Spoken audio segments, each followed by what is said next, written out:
சரி, அவர்கிட்ட கேட்டுறலாம். இதயத்துல்லா, பிஜேபி கூட பரவாயில்லைங்க நிலைமைக்கு வந்துட்டாங்க. கடைசி நிமிஷம் பேசுறோம். அவர் இவ்வளவு கேவலமா பேசும்போது நம்ம ஒரு நல்ல விஷயமா பேசலாமா அவங்கள பத்தி? அதனால இந்த முதுலை ஏறினாங்க, ஏங்க ஏத்துனீங்க? ஏன்னா இது அது மட்டும் இல்ல, அடிமை, இதெல்லாம் வந்து தேவையில்லாத வார்த்தை.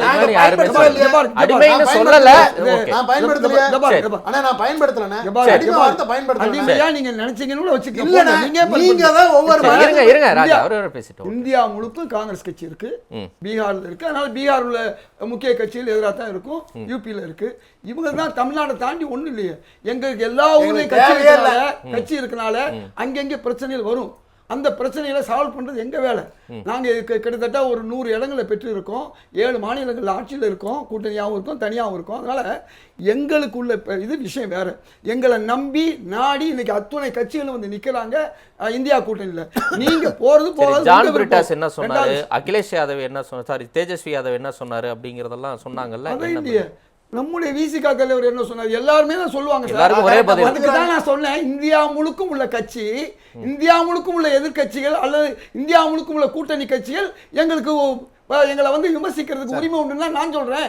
நீங்க உங்களை இங்க உட்கார்ந்து 23 கட்சியை உங்களை காப்பாற்ற முடியலையே, உங்களோட இருந்த முக்கிய கட்சிகளை போல காப்பாற்ற முடியலையே, கூரை ஏறி கோழி பிடிக்க முடியல, உங்களால வானத்துக்கு எப்படி ரொம்ப பதறாரு. நீங்க ஏற்கனவே நீங்க பல நேரங்களில் பாஜகவையும் முதல்வர் சொன்னீங்க, ஓடினீங்க, பதவி வாங்க ஓடிட்டு 2003 அவங்கள விட்டுட்டு ஓடியாந்தீங்க. காங்கிரஸ் மட்டுமா நீங்க முதல்வர் சொன்னீங்க. பல நேரங்களில் இங்க இருக்கக்கூடிய கம்யூனிஸ்ட் ஐயுஎம்எல்ல உடைச்சது, ஐயுஎம்எல்ல பிரிச்சது, இப்படி பல கட்சிகளை உருவாக்கி அந்த கட்சியை நாசப்படுத்தினீங்க. இவ்வளவு செஞ்சு உங்களோட இருந்தாங்க. எங்களுக்கு எதிராக நீங்க இருந்தீங்க. எங்களுக்கு எந்த அளவுக்கு எதிராக இருந்தீங்கன்னு சொன்னா, எங்களுக்கு கொடுக்குற சீட்டுகளோட நீங்க வேலை செய்ய மாட்டீங்க. இன்னைக்கு கூட நீங்க உண்மை அறியும் குழுவில் வந்து சொல்றாங்க, திமுக எங்களுக்கு வேலையே செய்யலங்க, நாங்க வந்து நீங்களே வேலை செய்ய மாட்டேங்கிறீங்கன்னு தான் சொல்றாங்க. நான் சொல்றது அவங்க சொல்றது, நான் சொல்றேன் எங்களை வந்து இந்த 5 இடம் நாங்க வர வேண்டியது 20 இடங்களுக்கு மேல எங்களை அவங்க குறைச்சதுக்கு காரணம் திமுக தொண்டர்கள் நமக்கு சுத்தமா வேலை செய்யல. இவ்வளவு சொல்றாங்க. நான் எதுக்கு சொல்ல வர்றேன், நான் என்ன சொல்றேன், அதை ஒரு நான் குறையா சொல்ல, அது அவங்க விருப்பம். அவங்க என்ன நினைச்சாங்க, நாம ஆட்சிக்கு வந்துருவோம், மற்ற கட்சிகள் வந்து கம்யூனிஸ்டோ விசிகாவோ வந்து விடக்கூடாதுன்னு சொல்லி அவங்க எங்களுக்கு உதவல. இருந்தாலும் நாங்க அவங்களுக்கு உதவுனால தான் 59 இடம் வந்திருக்காங்க. அதனால எங்களை பொறுத்தவரை இந்த துரோகம், முதுகலை தூக்குறது, சுமக்கிறது, எக்ஸ்ட்ரா லக்கேஜ், இதெல்லாம் வந்து பேசுறது அர்த்தம். துரோகம்னா என்ன அர்த்தம்?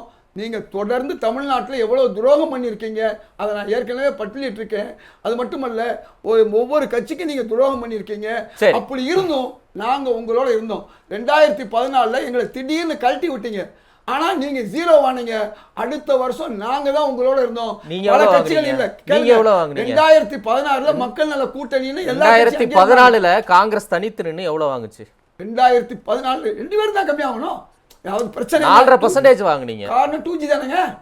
அதே நாங்க 10 இடம் பார்லிமெண்ட்ல நிற்கும் போது 10% வாங்கணும் இல்லையா? நாங்க தனியா நின்று 27 இடங்களை வாங்கணும் 1977. தனியா நின்று 1900 நான் எதுக்கு சொல்ல வரேன், நாங்க நின்று ஜெயிச்சிருக்கோம்னு சொல்ல வரேன்.